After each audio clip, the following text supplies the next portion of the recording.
Welcome to my channel রিমিস foodie চ্যানেলে তোমাদের সবাইকে স্বাগতম।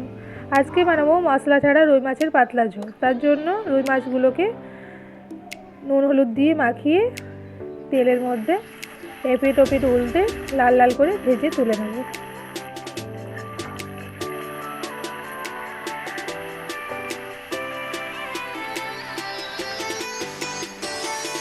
মাছগুলো সব এরকমভাবে লাল লাল করে ভেজে তুলে নিয়েছি। এবার আমি এগুলো সানফ্লাওয়ার অয়েলে ভাজছিলাম। এবার ওই তেলের মধ্যে দিয়ে দেবো একটু সরষের তেল, তার মধ্যে দিয়ে দেবো রাঁধুনি ফোড়ন আর মেথি ফোড়ন, আর দিয়ে দেবো চেরা কাঁচা লঙ্কা। এবার দিয়ে দেবো একটু হলুদ আর একটু নুন। এবার দিয়ে দেবো জল। একটু জলটা যখন বেশ ফুটে আসবে এর মধ্যে দিয়ে দেবো স্বাদ মতো একটু চিনি আর ভেজে রাখা মাছগুলো এবার এর মধ্যে দিয়ে দেবো।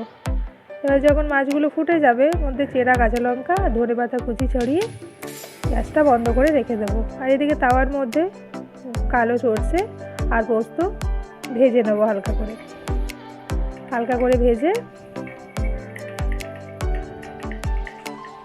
তার একটা গুঁড়ো বানিয়ে নেবো।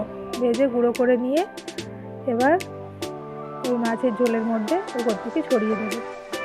ব্যাস, তাহলেই তৈরি আমাদের মশলা ছাড়া রুই মাছের পাতলা ঝোল। এটা খেতে খুব সুন্দর হয়। প্লিজ তোমরা বাড়িতে বানিও,